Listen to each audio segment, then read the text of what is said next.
જય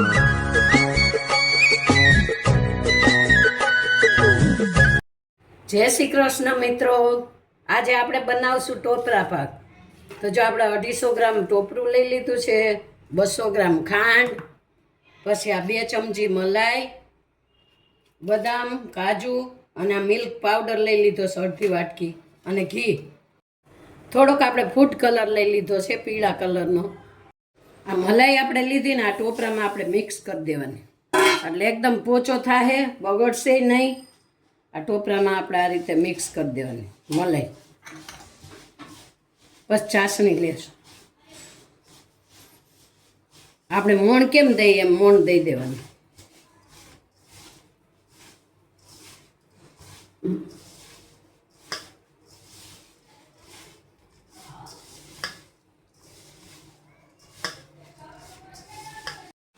જો આપણે મિક્સ કરી લીધું સારી રીતે.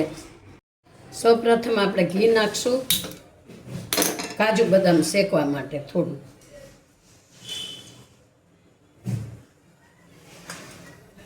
પહેલા બદામ શેકી નાખશું. ઘી ગરમ થઈ ગયું છે.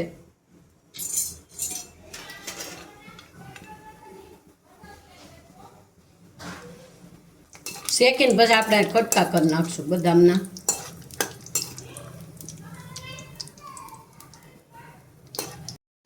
આપણે બદામ શેકાઈ ગઈ છે, કાઢી લેશું.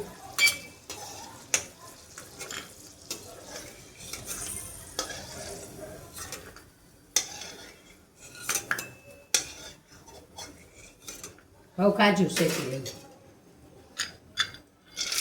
કાજુને 2 મિનિટ શેકાવા દેવાના, તરત લઈ લેવાના.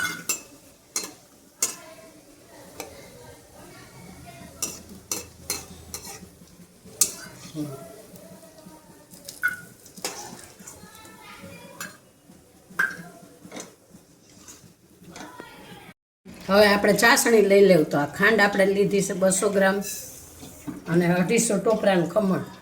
તો થોડુંક પાણી નાખશું, ખાંડ ડૂબે એટલું. આપણે લઈ લઈશું ચાસણી.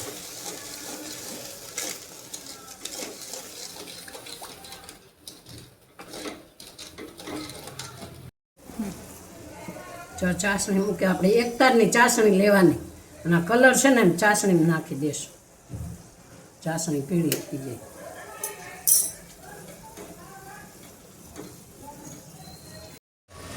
હજી 2 મિનિટની વાર છે.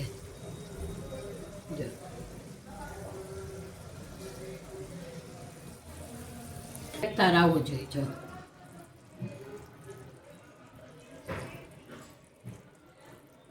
જો આપણે એકતાર થઈ ગયો ને, બસ આ રીતની ચાસણી લેવાની.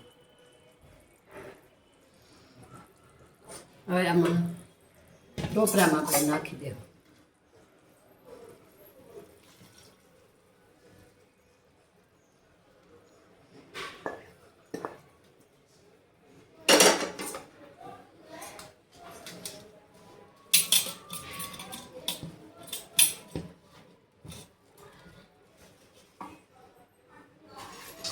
આપણે મિલ્ક પાવડર હતો ને, મિલ્ક પાવડર નાખી દેવાનું છે.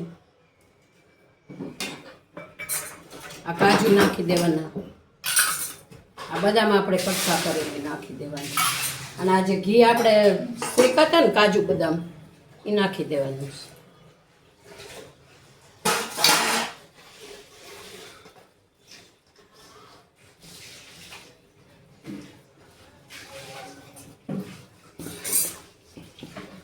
એકદમ મસ્ત થાય.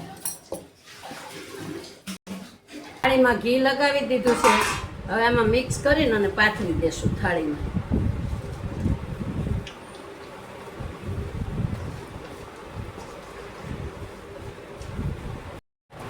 આપણે આ રીતે છે ને થાળીમાં ઢાળી દેવાનું, પછી ચોસલા પાડી દેશું.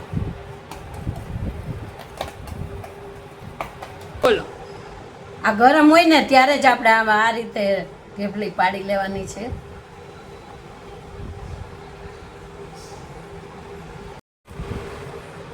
જો તો તૈયાર છે આપણો મસ્ત ટોપરા પાક.